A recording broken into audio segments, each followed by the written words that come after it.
I don't know why it is that often the weather seems to match a man's moods, but this day in particular it had run a perfect parallel to mine. But at last the storm broke, and so did I. The only way to ease my mind was to turn to action. Scotland Yard was the perfect place to begin.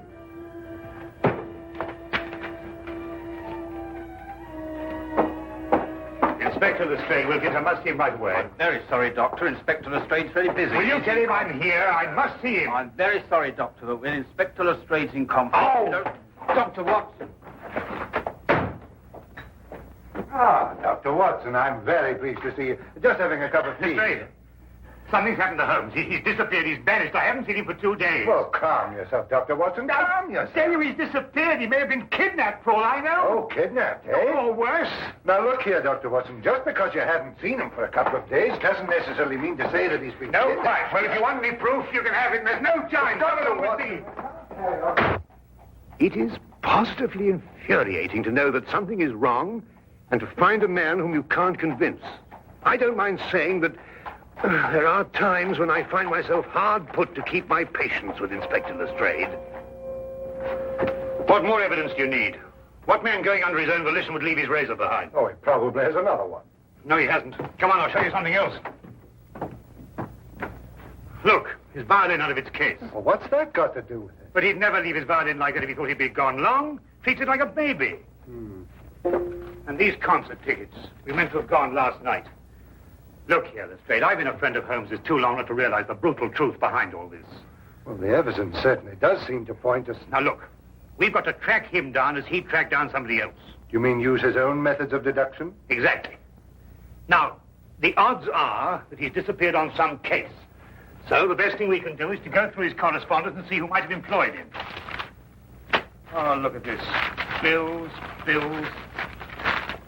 advertisements, bills. It'd have to be at the end of everything, wouldn't it? Now, what have we here? Chap wants Holmes to investigate his neighbor. He says a lot of people go into the house and nobody ever comes out. What do you make of that? Well, Now, look, you see that's a left-handed writer, and by the feel of the paper, I'd say he was in pretty good circumstances. Yes, well... Attention to details. That's the secret of Holmes' success. You see, we already know something about the writer before we meet him. Yes, there's only one thing, though.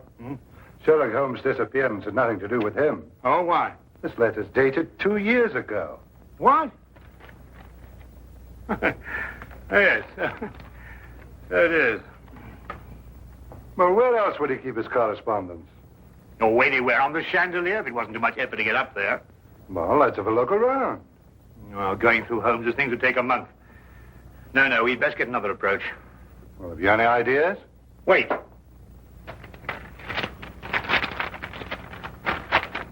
Dear sir, please call upon the undersigned at the earliest convenience on a matter of extreme urgency. Signed, John Smithson, Ye Quaint Old Curiosity Shop, 7 Bachelor Lane. It's dated 3 days ago. You know, this might be it. You're right. It is. Come on, Lestrade. Holmes' life may depend on our speed.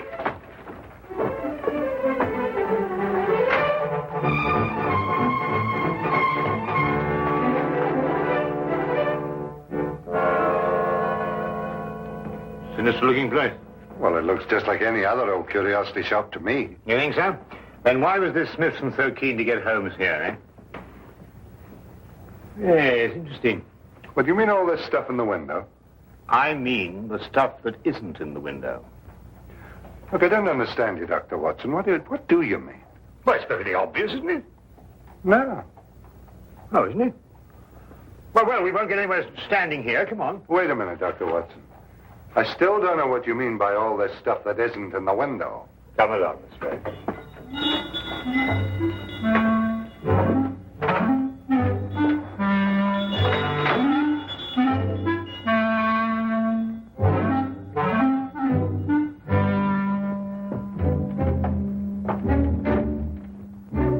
Good afternoon, gentlemen. Good afternoon. You, I presume, are the proprietor, John Smithson. Yes, that is correct, sir. That is correct.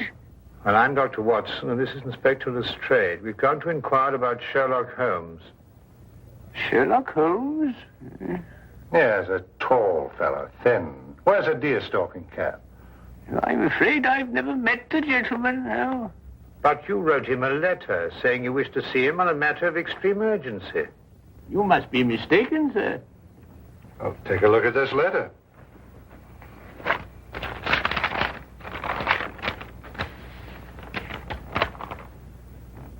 Is that your handwriting? Oh, it isn't anything like my handwriting. Here, I'll show you what my handwriting is like.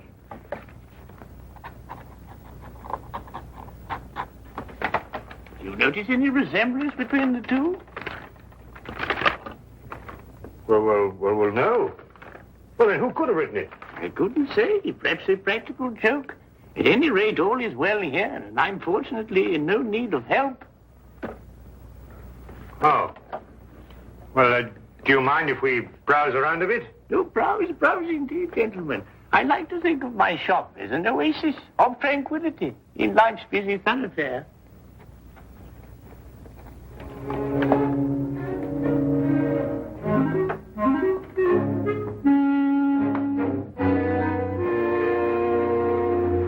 What are you doing? I'm looking for evidence that Holmes was here. Well, you heard what he said. Yes, I don't believe a word of that. Something about him. I don't trust him. It's as if I'd seen him before somewhere. Well, that's not very scientific. No, perhaps not. But I'd like to have a look round anyway.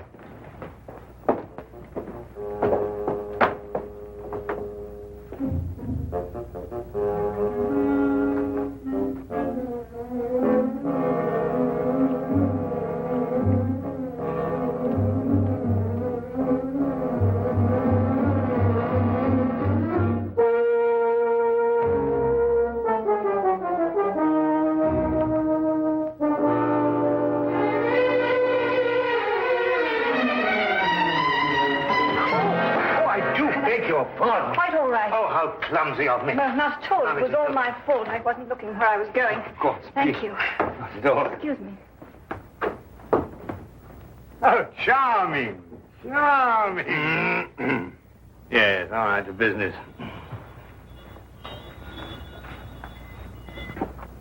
Ivanhoe. I must remind myself to read that again sometime. What's this? Proper deportment of young ladies in polite society. What a fabulous title. I'm afraid that book is not for sale. What do you mean, not for sale? I understand everything in this shop is for sale. Yes, everything except the books on that shelf, sir. And now the shop is closing. Nearly? 2 o'clock in the afternoon? Yes, for repairs. I have the decorators coming in. I'm afraid I must ask you to leave, young man.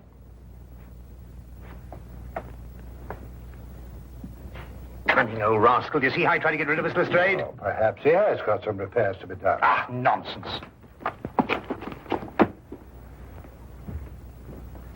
I insist on buying that book. Been looking for it for years. Proper deportment of young ladies in polite society. Precisely. I've been meaning to read that since I was a lad. Very well, young man.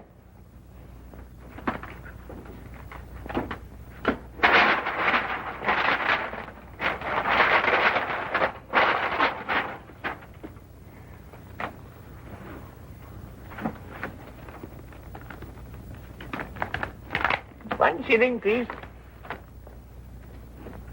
Thank you. Thank you. Go on, Lestrade.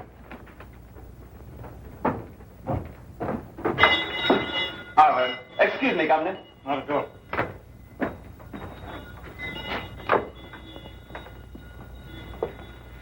There's something about that Smithson I don't like. Look, this isn't the book I bought. It's much smaller. Safari through darkest Africa. Why, the chap's nothing but a crook. Oh, this is much more interesting than that other one. Look here. You and I are going straight on back in. Now listen. While I keep you in conversation, you scout around a bit. Well, he'll suspect we're up to something. No, of course he won't. Holmes and I did this in that red-headed league affair. Worked perfectly. Come on.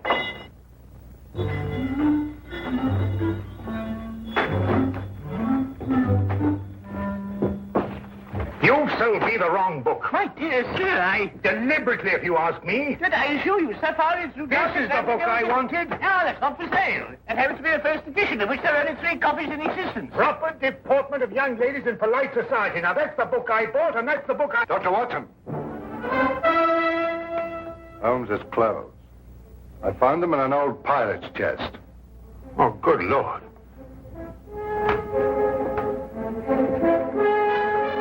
With bloodstains. You thief! What have you done with him? You're under arrest, son. I warn you, anything you say will be taken down, and maybe you... You stop him! Don't let him get away! Oh, no, you don't. Watson! Lestrade, you idiot! Get out of the way! Oh!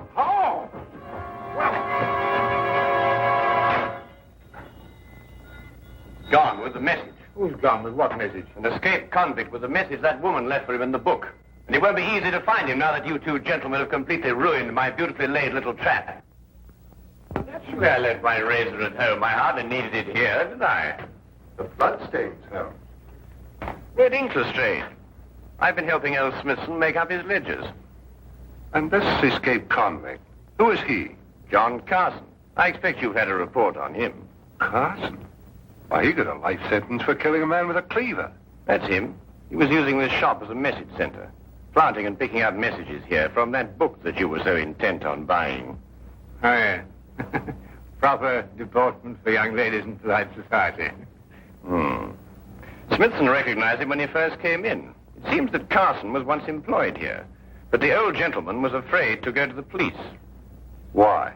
Because Carson threatened to kill him if he did, so he sent for me instead. Hence my little disguise. You were waiting to nab Carson when he came in here for a message. Exactly. Oh, and we ruined it all. Oh, that's all right, Watson. The best laid plans of mice and men, you know. However, if we can trace the girl, then That'll be as hard as tracing Carson himself. Oh, I don't think it'd be all that difficult. It seems the good doctor has something up his sleeve. Only the name and address where the girl works. Well, how the deuce do you know that? Well, when I knocked her handbag out of her hand, I found a piece of paper, and on it was her hours of work and salary due to her. With the letterhead of the shop on the paper? Well done, Watson. Oh, nothing really. Pierre's Best Shop, 17 Cottington Street. You know, I'd say that girl had the look of a mannequin about her. Don't you agree? Well, you know, Watson, I'm almost afraid not to.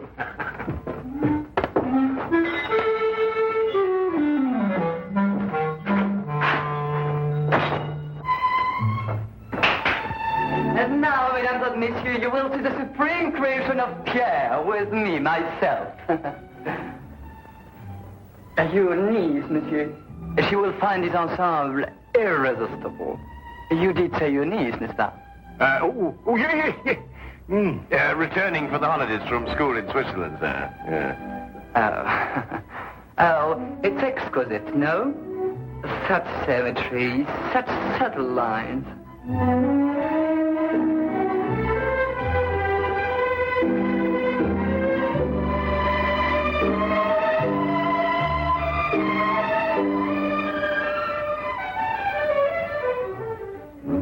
That's the girl we're looking for. Observe how it hints, but with such discretion. Oh, la jeunesse, la youth. I see, it's a bit daring, isn't it? But it's daring age, monsieur. Elle knows the 20th century.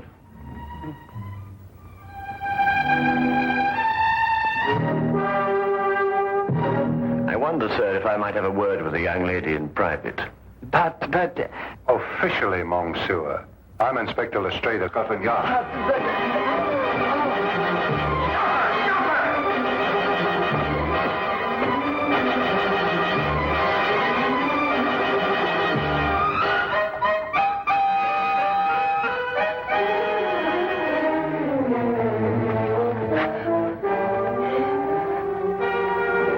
It really isn't any use, you know, even if you ran away.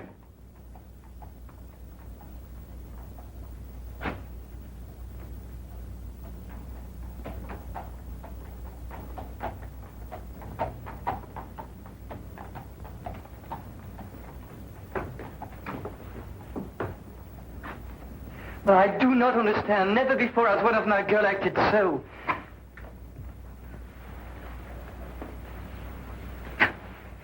Would you mind telling me where he's hiding now, miss? I don't know. I swear I don't.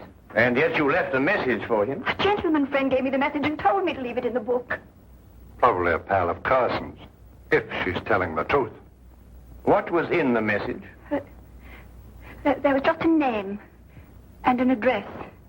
I see. And what was the name? Jeremiah Westlake. But I forget the address. Jeremiah Westlake. There was once a judge called Jeremiah Westlake. He retired several years ago. Yes, and I think we'll discover that Jeremiah Westlake was the judge who gave Carson his life sentence. And now Carson is looking for him. And now Carson is looking for him.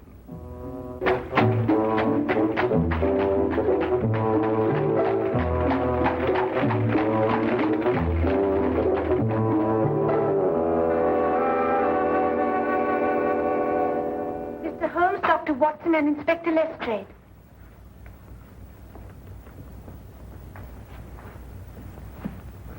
Who's she talking to? Well, what do you want? Court now in session. State your case. Speak up, Mr. Holmes. Or has the cat got your tongue? Judge Westlake, I presume? Former Judge Westlake? Did Sherlock Holmes ever hear of him, Mirabelle? No. You're confusing him with the other Sherlock Holmes, the famous pastry chef. Oh, I never eat pastry. Disagrees with me. Of course, there's still another Sherlock Holmes, the third one, the famous detective. Oh, that one. Well, young man, say your piece. Court adjourns in exactly 1 minute.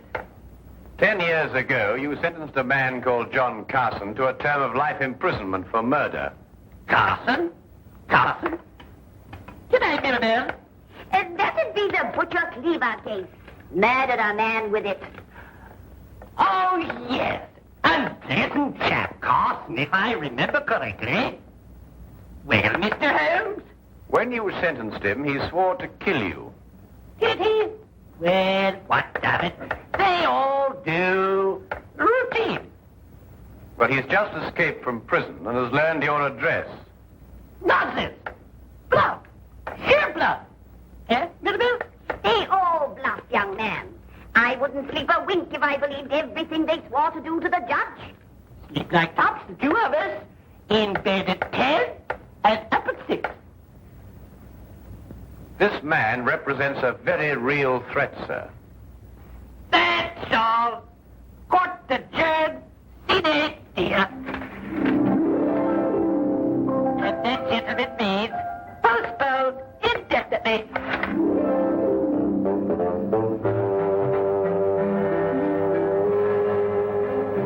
Do forgive us our little whimsy, gentlemen. How you know? They're our children, really. We have no others, you see. It's a delightful hobby, Mrs. Westlake. About this man Carson, sir. With your permission, I'd like to place a guard in the house. Until we apprehend him, of course. Oh, dear me, no. Trembling heaven knows what all over the place. I wouldn't hear of it, Inspector. We appreciate it, though. Speaking as a medical man, sir, knowing this murderer's mentality, I must advise you to... Sorry, Doctor, but we can't give in to idle threats. Why, we wouldn't have any law if we did. Won't you gentlemen join us for tea?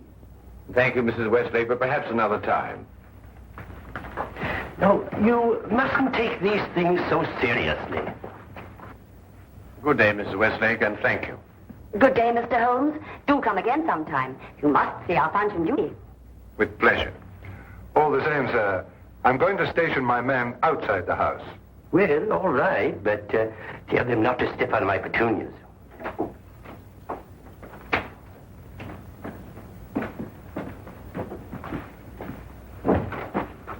He says he's got a message for the judge, sir. I'm Westlake, my man. Here you are, Governor.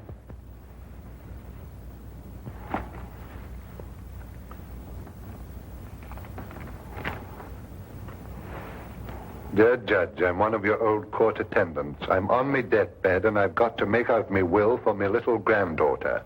Will you come and help me and oblige? John Casket, 67 Clifton Road. Ever have a court attendant called John Casket, sir?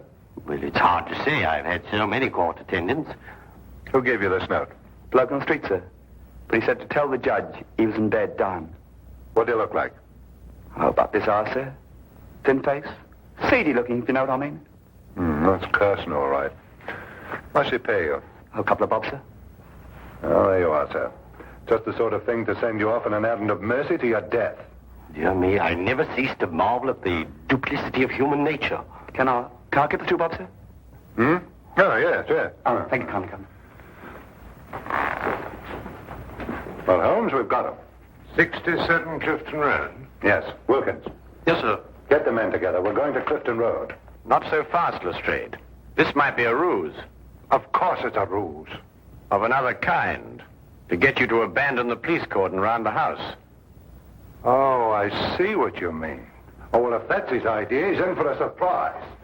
I'm going to keep the cordon here. Good idea, Lestrade. Now, don't you worry, sir. Why, not the least bit alarmed, sir. I'm going to have my tea. Don't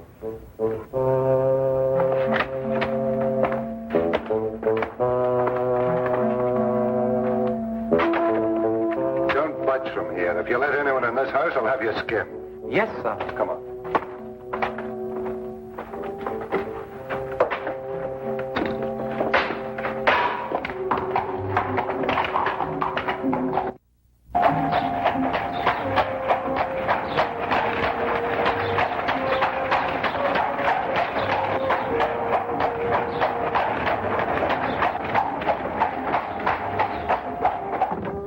Oh, we'll nab him either way.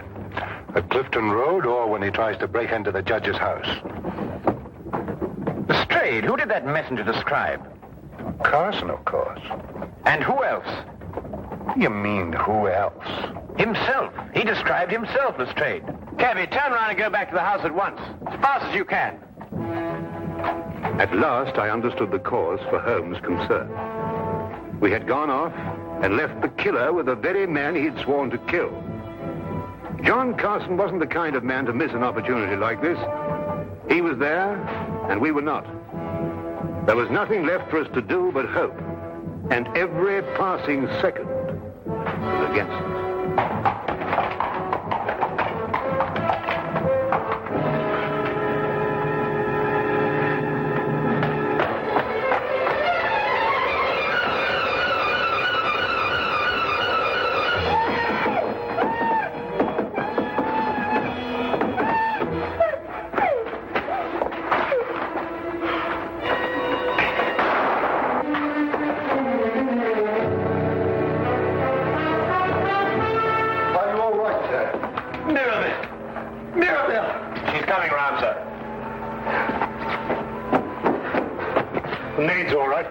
Mrs. Westlake. No, not too serious. Only suffering from shock. It's all right, dear. It's all over now. Jeremiah, are you all right? Yes, dear. Oh, that terrible man. Oh, dear. Our poor children. But I don't think they're damaged, dear. Sometimes I forget they're not real.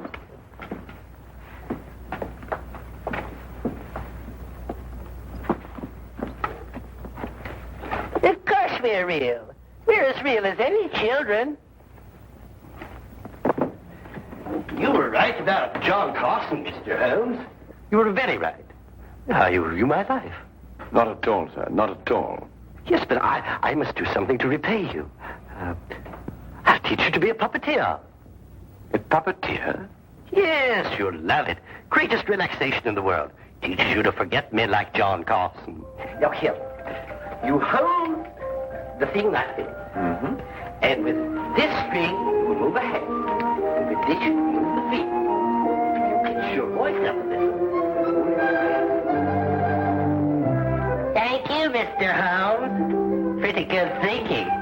Not bad, anyway.